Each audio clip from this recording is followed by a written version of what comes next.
মুখ্যমন্ত্ৰী ডক্টৰ হিমন্ত বিশ্ব শৰ্মাই আজি 4টা কাৰ্যসূচী লৈ শিৱসাগৰত উপস্থিত হৈছেহি। প্ৰথমে তেওঁ ডিমৌত নিৰ্মাণ কৰি থকা যিখন শিৱসাগৰ চিকিৎসা মহাবিদ্যালয়, সেই চিকিৎসা মহাবিদ্যালয়খনৰ নিৰ্মাণ কাৰ্য পৰিদৰ্শন কৰে আৰু বৰ্তমান এই মুহূৰ্তত ঐতিহাসিক ৰংঘৰ বাকৰিত উপস্থিত হৈছেহি। ৰংঘৰ বাকৰিত কেইমাহমানৰ পৰা কৃত্ৰিম বান হৈছে, বৰষুণ দিলে কৃত্ৰিম বানত ডুব যায় ৰংঘৰ বাকৰি। আৰু ইয়াত কিয় কৃত্ৰিম বানপানী হয় বা আৰু এই সমস্যাৰ সমাধান কি, সেই সন্দৰ্ভত আলোচনা কৰিছে। মই দেখুৱাইছোঁ মুখ্যমন্ত্ৰী ডক্টৰ হিমন্ত বিশ্ব শৰ্মাই ৰংঘৰ বাকৰিত বৰ্তমান কেন্দ্ৰীয় পুৰাতত্ব বিভাগ, জিলা প্ৰশাসনৰ বিষয়ববীয়া তথা জিলা আয়ুক্তৰ সৈতে তেওঁ আলোচনা কৰি আছে এই সন্দৰ্ভত। আৰু ইয়াৰ পিছতে ৰংঘৰৰ কাষতে থকা যি ৰংঘৰ সৌন্দৰ্য বৰ্ধন প্ৰকল্পৰ নিৰ্মাণ কাৰ্য চলি আছে, সেই নিৰ্মাণ কাৰ্য তেওঁ পৰিদৰ্শন কৰিব। আমি দেখুৱাইছোঁ।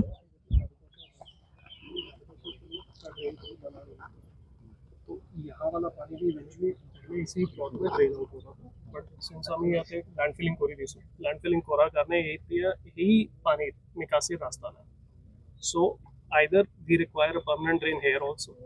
এই মেচিজানত কানেক্ট কৰিব লাগিব, নহলে তো ইয়াৰ পানীও আমি ইয়াৰ যোগেদি roadse estimate বনাইছিল মাত্ৰ। For this sir, they had made one more estimate. This was the option 2 sir. The option 2 combines water flow from this side also and Ranghar also, but this will require longer. ঠিক আছে, এতিয়া pump লগাই পেলাই উলাই দিয়ক আৰু water resource আৰু PW লগত কথা পাতি যাতে এবাৰ এটা পইচাতে হৈ যায়, বাৰে বাৰে পিছত ক'ব যে এইটো ওখ হৈ গ'ল, তলত হৈ গ'ল। আৰু একেবাৰে লাষ্টত টাউন এণ্ড কাণ্ট্ৰি প্লেনিঙৰ পৰা ওয়াটাৰ যোৱা গুৱাহাটী যেনেকৈ ড্ৰেইন বনাইছে উল্টা ফালে পানী আহি যায়। চ' মানে যিটো ফালে পানী যাব লাগে তাৰ সেইকাৰণে ওয়াটাৰ লেভেলটো যাতে মেইনটেইন হয়। আৰু কৰি পেলাই উইদিন 1 month আপডেট। তুমি অলপ খবৰ লৈ যাব পাৰি। এয়া ৰংঘৰ, বৰ্তমান ৰংঘৰ বাকৰিত এনেধৰণেই মুখ্যমন্ত্ৰী ডক্টৰ হিমন্ত বিশ্ব শৰ্মাই পৰিদৰ্শন কৰিছে, পৰিস্থিতি বুজ লৈছে। মই দেখুৱাইছোঁ যে শিৱসাগৰৰ ডিমৌত নিৰ্মাণ হৈ থকা চিকিৎসা মহাবিদ্যালয়ৰ নিৰ্মাণ কাৰ্য পৰিদৰ্শনৰ পিছত এইধৰণে ৰংঘৰ বাকৰিত তেওঁ উপস্থিত হয়হি আৰু ইয়াৰ কৃত্ৰিম বানপানী যি হয় সেই সমস্যা সমাধানৰ বাবে কি প্ৰচেষ্টা হাতত ল'ব পাৰি সেই সন্দৰ্ভত আলোচনা কৰে। আৰু বৰ্তমান এয়া ৰংঘৰত প্ৰৱেশ কৰিছে। মই দেখুৱাইছোঁ মুখ্যমন্ত্ৰীগৰাকীয়ে।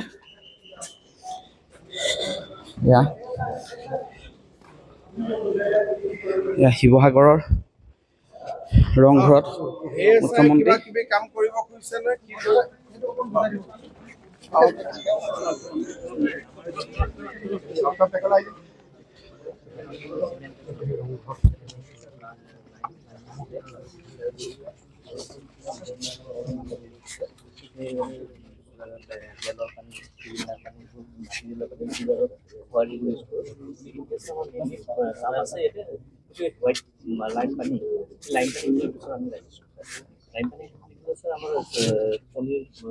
হোৱাইট পৰ্চন আৰু চোন মিক্স কৰি পেলাই অৰিজিনেল বস্তু আছিলে আৰু বাকী আমাৰ ৰেজিষ্ট্ৰেশ্যনৰ কাম আছে ষ্ট্ৰাকচাৰ পাইছোঁ।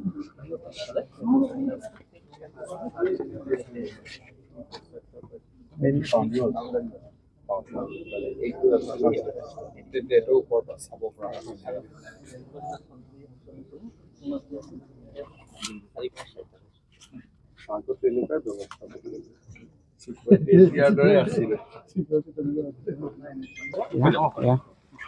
আমি ভাষ্য ল'ম।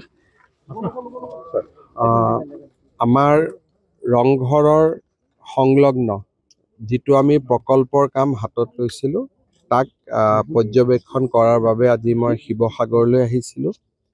লগতে যোৱা কিছু মাহৰ পৰা ৰংঘৰত যিটো পানী জমা হোৱাৰ এটা সমস্যাৰ সৃষ্টি হৈছে তাৰ সমাধানৰ বাবেও আমি আজি কথা পাতিছোঁ। আৰু মই ভাবোঁ যে অহা এমাহ 1.5 মাহৰ ভিতৰত আমি এটা স্পষ্টভাৱে পানী ওলাই যোৱা ৰাস্তা এটা নিৰ্মাণৰ কাম হাতত ল'ব পাৰিম, যাতে অহা বছৰ এই সমস্যাটো নাথাকে। আৰু ৰংঘৰৰ প্ৰকল্পটো মোৰ দৃষ্টিত অহা 16 মাহ 18 মাহৰ ভিতৰত সম্পূৰ্ণ হৈ যাব। আৰু গোটেই পৰিৱেশটোৱে পৰিৱৰ্তন হ'ব। ছাৰ তলাতল ঘৰৰ প্ৰজেক্টটোৰ কথা কোৱা হৈছিল। তলাতল ঘৰৰো প্ৰজেক্ট এটাৰ কথা আমি চিন্তা কৰি আছোঁ, কিন্তু অলপ সময় লাগিব। আমি 2-3টা পৰীক্ষা কৰি আছোঁ যে তলাতল ঘৰ আৰু ৰংঘৰক আমি কেনেকৈ ডিৰেক্টলি কানেক্ট কৰিব পাৰোঁ। অকণমান সময় লাগিব, কিন্তু সেইটো আমাৰ চিন্তাত আছে। আৰু ইয়াত সকলোৱে এটা কথা কৈছে যে ৰাজ্যৰ আপুনি নেতৃত্ব দায়িত্ব লোৱাৰ পিছতে চবতে আচলতে কেবিনেট হৈছে। শিৱসাগৰত কেতিয়া শিৱসাগৰতো কেবিনেট হ'ব, কিন্তু আমাৰ নগাঁৱত কেবিনেট হোৱা নাই, শিৱসাগৰত হোৱা নাই। ঠিক তেনেকৈ 2-4খন নলবাৰীত হ'ল, আমাৰ ধুবুৰীত হোৱা নাই।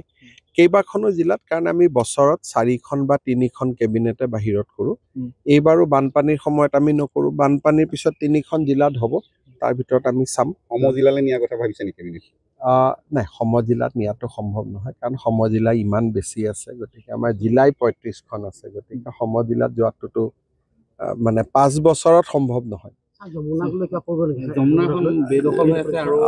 যমুনাৰ বিষয়টো আছে, মই কেতিয়াবা শিৱসাগৰত ৰাতি থকাকৈ আহিলে তাক চাই ল'ম। আৰু এনেই ৱাটাৰ ৰিচোৰ্চ ডিপাৰ্টমেণ্টে সৰু আঁচনি এটা কৰিছে, কিন্তু যিটো ধৰণে শিৱসাগৰৰ মানুহে বিচাৰিছে ব্যাপক আঁচনি এটা, তেনেকুৱা কৰা নাই। কিন্তু এইবাৰ এটা সৰুকৈ তেওঁলোকে আঁচনি এটা কৰিছে। মহাবিদ্যালয়খনৰ কথা কৈছিলে, কিবা অগ্ৰগতি মই বহুত ভিতৰত, আমি যেতিয়া শিৱসাগৰত আহিম তেতিয়া আজি মই স্পেচিফিকেলি মৰাণত কৈছিলে ফ'ৰলেনৰ কথাটো কৈছিলে। ফ'ৰলেনত আচলতে ফ'ৰলেনৰ কাম চলি আছে, আগতকৈ বহুত ফাষ্ট হৈছে, কিন্তু এটা কথা যে যিকেইটা কোম্পানীয়ে কৰিছে কিছুমান নৰ্মছখিনি যিখিনি কৰিবলৈ লয় তাৰ কাৰণে মই এটাই ক'ব পাৰোঁ যে আমি ফেব্ৰুৱাৰী-মাৰ্চ মাহৰ ভিতৰত ফ'ৰলেনটো কমপ্লিট কৰিব খুজিছোঁ। তাৰ পিছত যি ভুল ভ্ৰান্তি আছে লাহে লাহে শুধৰাই থাকিব পাৰিম। এতিয়া যদি এইবিলাক কথা লৈ আহোঁ, আকৌ কণ্ট্ৰেক্টৰ ইনকুৱাৰী আকৌ পিছুৱাই যাব, আকৌ মানুহক এটা ইছ্যু কৰিবৰ কাৰণে সুবিধা পাব। গতিকে এতিয়া বৰ্তমান যেনে তেনে ৰাস্তাটো শেষ কৰিব লাগে। তাৰ পৰৱৰ্তী সময়ত ক'ৰবাত কিবা ভুল আছে, কিবা চাম। এতিয়া যদি সেইবিলাক চাব যাওঁ, ৰাস্তাটো আকৌ পিছুৱাই যাব। শিৱসাগৰ নাজিৰা আৰু এইফালে যিটো আপুনি 2A দিছিলে, এই ৰাস্তাবিলাকত মাজে মাজে কাম নোহোৱাকৈ ৰাইজ অসন্তুষ্ট হৈ তাৰে মানে এটা দুৰ্ভাগ্য বুলিয়ে ক'ব লাগিব। গোটেই অসমতে ৰাস্তাৰ কামখিনি হৈ আছে, ইয়াতে ধুধৰালিয়ে হওক, বান কামত যিটো গতি হ'ব লাগিছিল হোৱা নাই।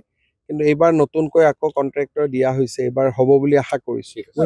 পানীৰ সন্দৰ্ভত আৰ্কিঅলজিকেল ছাৰ্ভে অফ ইণ্ডিয়াৰ তেওঁলোকৰ নিশ্চিতভাৱে কিছু দায়িত্ব থাকে, কাৰণ বাতৰি নোহোৱালৈকে তেওঁলোকৰ হাতত টকা পইচা নাথাকে। গতিকে এইবিলাক আজিয়ে মোক এতিয়া কৈছে ইয়াত 11 কোটি লাগিব, ইয়াত 10 কোটি লাগিব। আৰ্কিঅলজিটো ঠিক এইটো কনষ্ট্ৰাকশ্যন ডিপাৰ্টমেণ্ট নহয়, তেওঁলোকে খালি ৰংঘৰটো ৰক্ষা কৰিব লাগে। গতিকে তেওঁলোকৰ লগত হয়তো গোটেই ভাৰততে ইমান বাজেট নাই, গতিকে এইখিনি কাম ৰাজ্য চৰকাৰে নকৰিলে তেওঁলোকে কৰিব নোৱাৰে।